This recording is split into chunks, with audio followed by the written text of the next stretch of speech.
Salut à tous, on se retrouve pour une vidéo concernant le football et le fait est qu'il s'individualise de plus en plus. On va essayer de comprendre pourquoi ce phénomène a lieu et peut-être que pour vous, c'est pas quelque chose vraiment de très grave, de très important. Moi, je vais vous dire, je suis pas forcément contre cela, mais je vais tout simplement en parler et donner mon avis, vous expliquer pourquoi, selon moi, on est vraiment dans une ère du temps où les jeunes joueurs, la nouvelle génération donc, ils veulent à tout prix marquer un maximum de buts et surtout être la star de leur équipe. Avant, pour moi, on ne voyait pas autant cela se produire.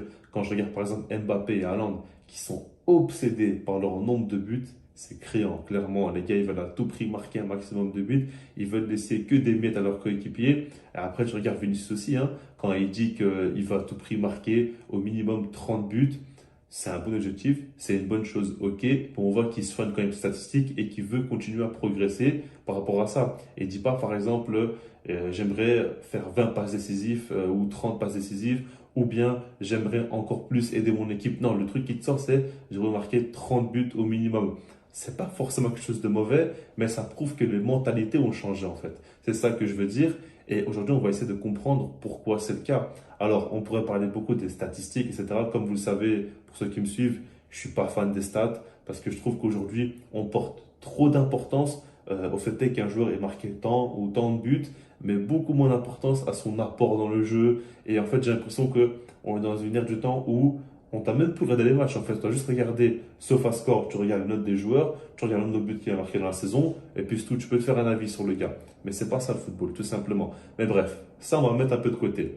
Moi, j'aimerais prendre un peu plus de concret. Et là, parlons du Ballon d'Or. Le Ballon d'Or qui, à partir du prochain donc, qui arrive, et celui normalement de Karim Benzema, logiquement, eh ben, il y a des nouvelles règles qui ont été mises en place, des nouveaux critères. Et le premier critère le plus important à l'heure actuelle, c'est les statistiques. Et c'est pas moi qui l'invente, vous pouvez aller vérifier si vous ne me croyez pas, mais c'est les statistiques. C'est-à-dire que le premier truc qu'on va regarder, c'est le nombre de buts que le gars a marqué durant la saison. Alors, des gens disent et pensent qui vont surtout quand même regarder les buts importants. Mais ça, on ne sait pas en soi, parce que ce qui est marqué, c'est les statistiques.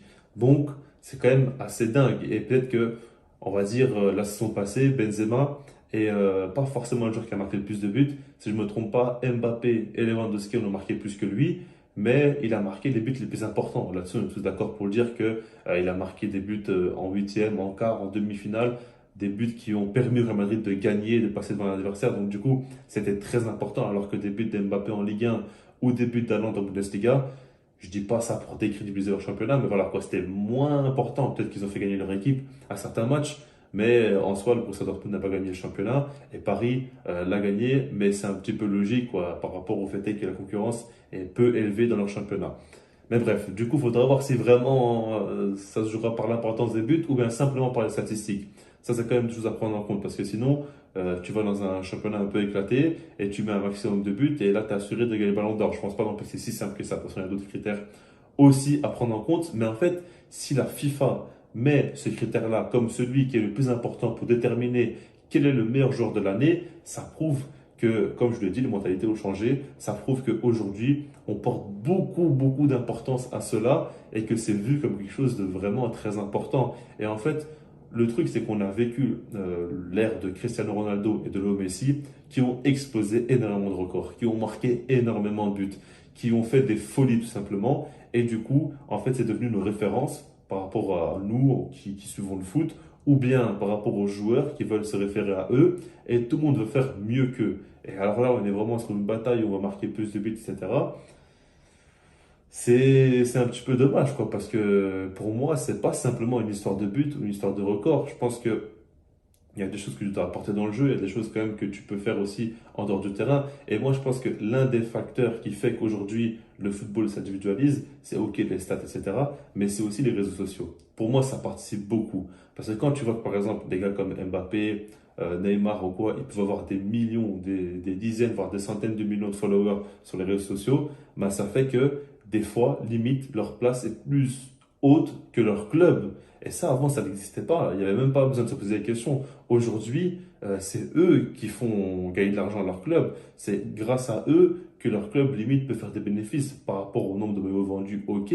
Mais aussi, si jamais ils veulent faire des contrats sponsoring, il faut que les joueurs peuvent gagner des millions et des millions. Enfin, aujourd'hui, c'est vraiment devenu quelque chose d'assez dingue. Comme les joueurs, pour moi, peuvent devenir facilement plus importants que les clubs de foot. Et ça dérègle un petit peu les choses. Et ça fait que, par exemple, à Mbappé, quand tu vois tous les efforts que le PSG a fait pour le prolonger, ah ben lui, automatiquement, il se sent quand même très très haut. Il a carrément une place de directeur sportif en même temps. Le gars, il doit prendre des décisions aussi pour le club et il doit aussi accepter quand un joueur signe le club. Enfin, je sais pas si on s'en rend compte, mais il y a quelques années, c'était inimaginable. Donc, du coup, forcément, que lui, s'il est face au but, au lieu de faire la passe à Neymar, il va essayer de tirer. Mais ça, on va commencer à voir de plus en plus. Et on va moins avoir de jeux collectifs, moins avoir des associations, mais plus des individualités qui vont essayer de performer, de porter l'équipe. Donc ça, moi, je trouve ça assez dommage.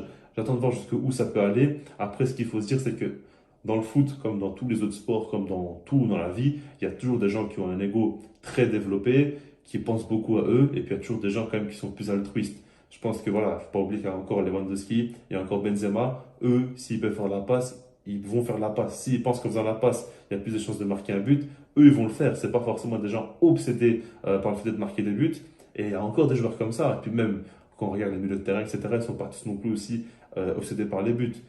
Donc, je pense pas que c'est un phénomène qui va bousiller le foot ou quoi, mais je trouve quand même que ça devient de plus en plus important et ça prend de plus en plus de place parce que c'est pas simplement Mbappé, Haaland, Vinicius ou quoi qui sont comme ça. Je pense qu'aujourd'hui, la plupart des joueurs sont vraiment de ce genre-là. Quand tu regardes les interviews, ils sont là à te dire, ouais, la saison passée, j'ai mis autant de buts, je suis content. C'est triste, quoi. Au lieu de dire, ouais, dans le jeu, j'ai pu améliorer ça ou ça, non, ils vont te dire, ouais, j'ai marqué autant de buts. C'est vraiment devenu très, très, très important pour eux. Et pour moi, c'est quelque chose d'important, mais pas un truc à mettre au-dessus de tout. Donc voilà, en tout cas, ça, c'est ma vision des choses. Dites-moi vous ce que vous en pensez. Et puis sinon, moi, je vous dis, peace.